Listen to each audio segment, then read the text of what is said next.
Good evening student. आज हम बात करेंगे preparation of alkane from the alkyl halide. Last वाले वीडियो में हम बात किए थे preparation of alkane from the alkyne और अल्काइन से बात किए थे। ठीक है, तो पहला मेथड है कि अल्काइल हैलाइड से हम क्या करेंगे, उसको रिडक्शन करेंगे।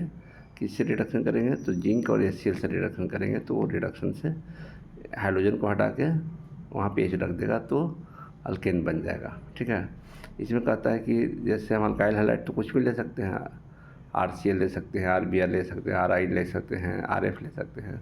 तो पहली बात हमें याद करना है कि RF जो होता है वो नहीं रिएक्शन शो करता है, क्योंकि उसकी बॉन्ड एनर्जी या डिसोसिएशन एनर्जी बहुत ज़्यादा होता है, तो टूटता नहीं है, टूटने में दिक्कत होती है, इसलिए नहीं देता है। दूसरी बात की रिएक्टिविटी यदि पूछेगा तो सबसे ज़्यादा रिएक्टिव कौन होगा? तो वो रिएक्टिव होगा जिसके बॉन्ड कमज़ोर होंगे, यानी RI की रिएक्टिविटी सबसे ज़्यादा है, उसके बाद RBr का, उसके बाद RCl का। ये रिएक्टिविटी पैटर्न याद रखिएगा। और RF देता ही नहीं है रिएक्शन है। ठीक है, तो अब दूसरा मेथड में जाएंगे अल्काइल हैलाइड के दूसरे मेथड में बूट्स रिएक्शन से। तो बूट्स रिएक्शन में हम लोग देखते हैं कि एक बूट्स रिएक्शन में सोडियम और ट्राईथर हम लोग डालते हैं, मॉइस्चर फ्री होता है। एक कपलिंग रिएक्शन के कैटेगरी में आता है। तो कपलिंग रिएक्शन में आता है तो हम क्या करेंगे, कपलिंग कैसे करेंगे? एक कार्बन का है और क्लोराइड लगा हुआ है, मिथाइल क्लोराइड है, जो सोडियम डालेंगे और ट्राईथर डालेंगे तो क्या करेगा, कपलिंग कर देगा, CH3 कर देगा। ठीक है, तो कपलिंग कर दिया। यदि मिथाइल क्लोराइड डालें, इथाइल क्लोराइड डालेंगे तो क्या करेगा, उसको कपलिंग करेगा तो ब्यूटेन बना देगा।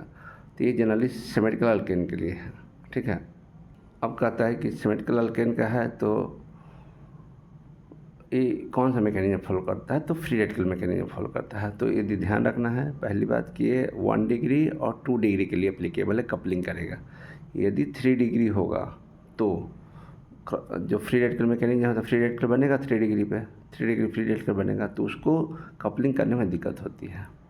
ठीक है, तो कपलिंग करने में दिक्कत होती है तो क्या करता है, वो disproportionation reaction major product coupling देगा, ऐसा नहीं कि नहीं देगा, वो माइनर प्रोडक्ट में चला जाएगा। मेजर प्रोडक्ट क्या हो जाता है? मेजर प्रोडक्ट आपका हो जाता है डिस्प्रोपोर्शनेशन, यानी अल्काइल हैलाइड का डिस्प्रोपोर्शनेशन 3 डिग्री में करेगा तो एक अल्केन बनेगा और एक अल्कीन बनेगा, जो कि मेजर प्रोडक्ट होगा। ये हमें याद रखना है। तो नेक्स्ट बात याद रखना है कि यदि हम सोडियम के जगह पे कॉपर और सिल्वर भी डालेंगे तभी रिएक्शन प्रोसीड करेगा। ठीक है ना, तो ये सब ध्यान रखना है। एंड द लास्ट रिएक्शन होता है कि अल्काइल हैलाइड है तो हम क्या करेंगे, तो हम कोरे हाउस सिंथेसिस से रिएक्शन कराते हैं। ठीक ना, तो इसमें हम लोग क्या, कोरे हाउस सिंथेसिस में एक 2 डिफरेंट अल्काइल ग्रुप को भी कपलिंग कर सकते हैं। तो उसमें सबसे पहले रिएजेंट आपका आता है लिथियम। ठीक ना, यानी RCl ले लिए, RCl में सबसे पहले हम डाल देंगे लिथियम, फिर कॉपर आयोडाइड डालेंगे तो एक गिलमैन रिएजेंट बनेगा, उस R2CuLi बनेगा। ठीक ना, गिलमैन रिएजेंट के नाम से जाना जाता है। और उस गिलमैन रिएजेंट में यदि हम दूसरा कोई भी अल्काइल हैलाइड देते हैं तो उसका अल्काइल हैलाइड और जो गिलमैन रिएजेंट जिससे बना था वो उसको दोनों R को कपलिंग कर देता है। तो ये new variety of the reaction के लिए अप्लीकेबल है। ठीक ना, तो इतना सारा याद रखिए। नेक्स्ट वीडियो में हम आएंगे कार्बोक्सिलिक एसिड से कैसे बनता है, नेक्स्ट वीडियो में। Thank you for watching my video, और सब्सक्राइब करना और जो भी अप्रिसिएशन देना हो वो अपने भूलें, कमेंट करना ना भूलें। Thank you.